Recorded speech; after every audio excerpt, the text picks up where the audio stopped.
প্রথমার্ধে যেখানে ছিল গোলের জন্য হাহাকার, দ্বিতীয়ার্ধে সেখানে দেখা মিলল গোল বন্যার। কাতারের বিপক্ষে প্রথম ম্যাচে হোঁচট খাবার পর দ্বিতীয় ম্যাচে বসনিয়া হার্জেগোভিনার বিপক্ষে মাঠে নেমে বল পায়ে ছড়িয়ে ঘোরালেন সুইজারল্যান্ডের ফুটবলাররা, যেখানে গ্রানিট শাকা আর জোহান মানজাম্বির দাপটে ফুটবলে বসনিয়ার রক্ষণদুর্গে একের পর এক আক্রমণ পরিচালনা করে সুইসরা। আক্রমণ আর পাল্টা আক্রমণে চলা দুর্দান্ত এই লড়াইয়ে শেষ হাসি হাসলো কারা। রাউন্ড অফ 32-তে যাবার দৌড়ে বি গ্রুপে এগিয়েই বা গেল কোন দল, সেসব নিয়ে বিস্তারিত থাকছে রিপোর্টে।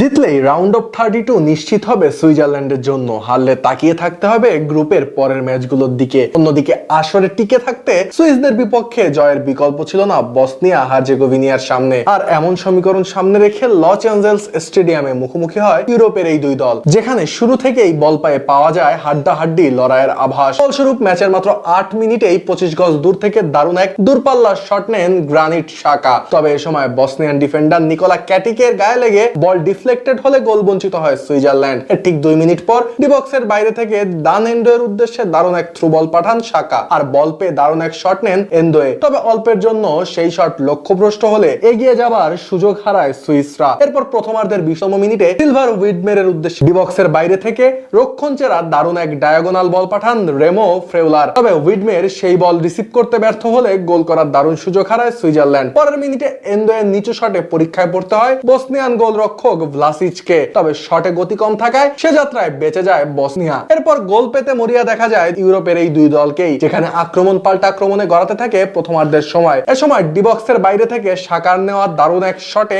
সম্ভাবনা তৈরি হলো ডিবক্সের ভিতরে হেডারে গোল করতে ব্যর্থ হন ব্রেল এমবেলো। যদিও এক্ষেত্রে ডিফেন্ডিং এ দারুণ দক্ষতা দেখান অমর মেমিক। এরপর আর কোনো দলই গোল করতে পারেনি, ফলে গোল শূন্য সমতায় বিরতিতে যায় দুই দল। তবে প্রথম অর্ধে গ্রানিট শাকার দুর্দান্ত নৈপুণ্যে বিস্মিত হয়ে ধারাভাষ্যকাররা তার পারফরমেন্সকে কিংবদন্তি জার্মান ফুটবলার টনি ক্রুসের সাথে তুলনা করেন।